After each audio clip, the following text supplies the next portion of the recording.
Peace, folks. It's Carmen D. Player, Cosmic Hype Woman of the Universe. And HYPE stands for Have Your Perspective Elevated. So this is really a calling for me to be compassionate and love, to be tangible compassion and love. And I'm super grateful for this opportunity that Magic Dyke has given to me to share some of the things that Spirit has given and moved in my life. So I'm actually at a park here in Hyattsville. So if you hear some folks in the background, you know, bless them, because it's dope that we're all here in the space sharing. So I've been sitting and thinking for a couple of weeks really about, like, what does Spirit really want me to share with folks, like what's been pressed on my heart. And there are a couple of things. One, I have to take this moment specifically for Black folks, for folks who are brown, our indigenous friends and family, people who are dealing with how deep the trauma and the pain of white supremacy and racism has impacted us in a compounded way for so long in this country. I had a friend actually ask me, like, with everything that's going on right now, how do you keep hope? I had to really think about it. How do I maintain hope right now? And Spirit literally said, look at your hands. Look at your hands. You are your ancestors' hopes and dreams. Your ancestors had hope when it didn't make sense. In spite of, despite anything that told them that their spirit should be broken, they had hope. And there's a cliche, there's a quote, a quote that says that hope is not a strategy. Hope is not a strategy, but hope is fuel, and hope is vital. And the reason why I can have hope right now is because I look at my hands and I see that my ancestors have passed down the glory of God to me. That my skin is not a sin, that it is the manifestation of divinity. Because Black and brown folks and indigenous folks in this land have resurrected multiple times, generation after generation. And even though our bodies have been broken and our bodies might have transitioned, we are resurrected in the hearts and the minds of our people every time they say our name, every time they evoke our energy, every time they decide that they are going to ensure that their humanity is honored and that justice will be fulfilled completely. And so to any folks who are asking and wondering, how do I keep hope right now? I would say, look at your hands.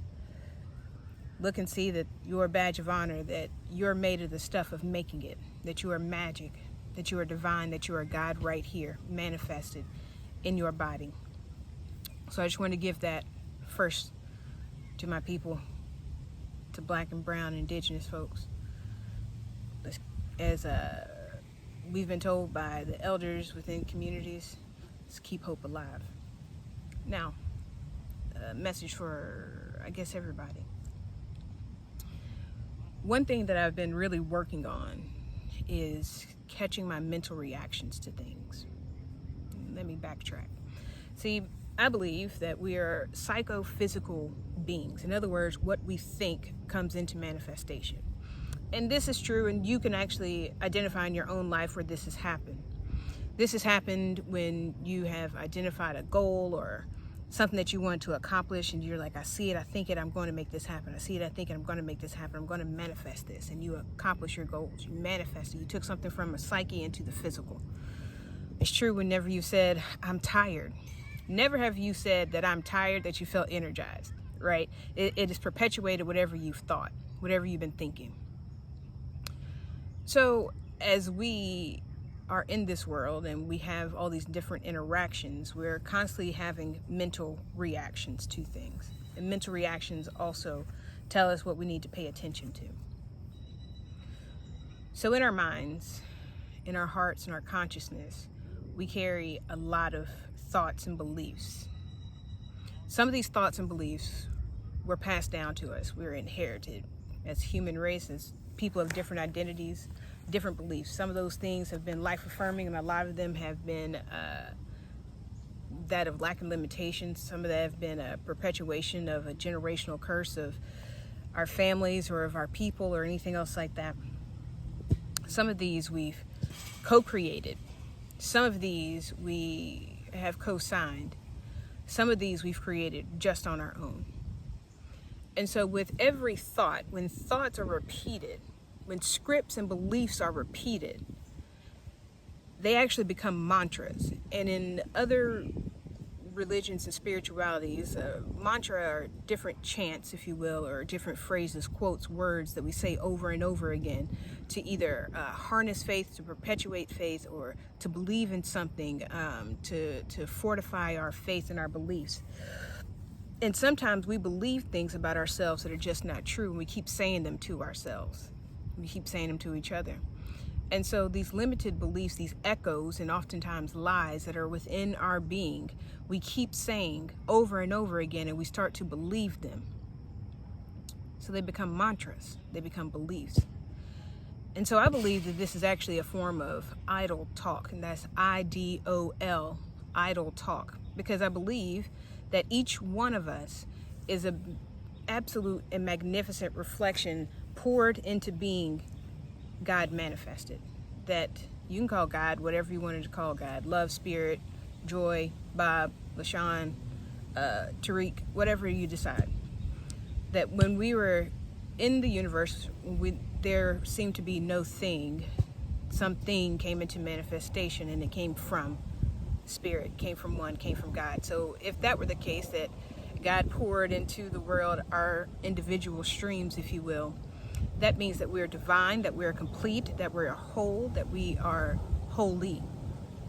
And so anything that tells us the opposite of that truth is not true.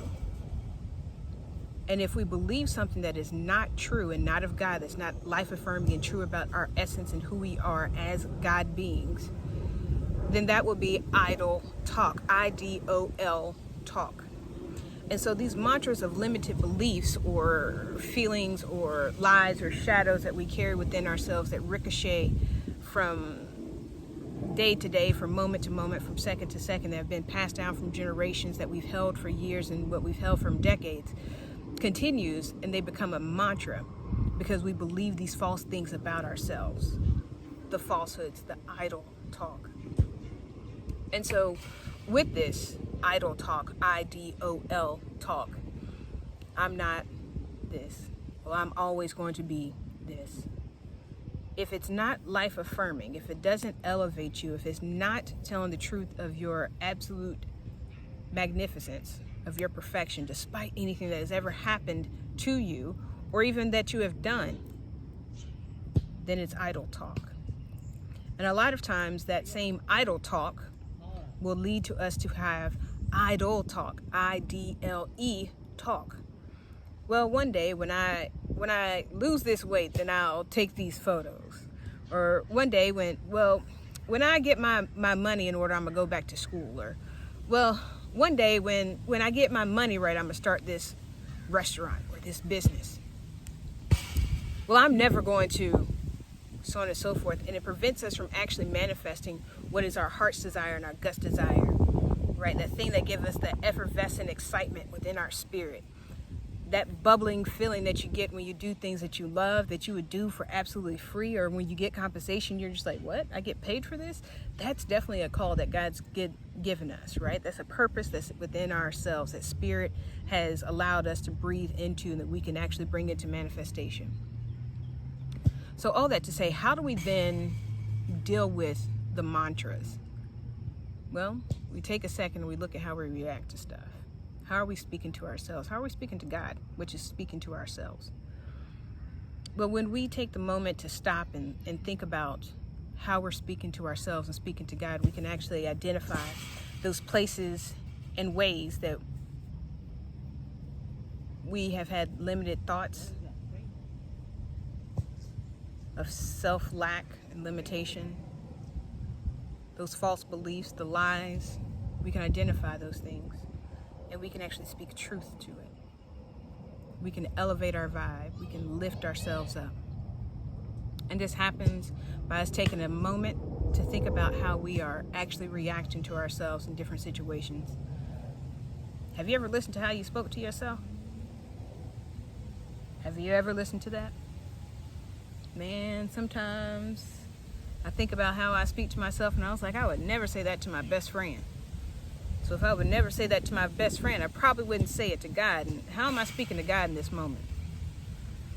So now I take the time to speak lovingly and gently to myself and have affirmations that affirm who I am in my being.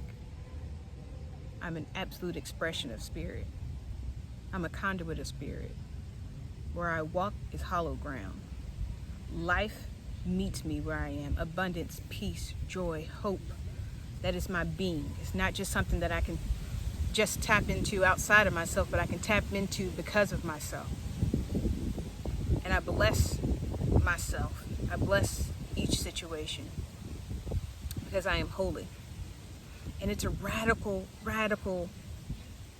type of existence and being, because we've been told for so long, and I don't know about your spiritual walk, but for my spiritual walk, it started off with a deficit that I started off in sin, right?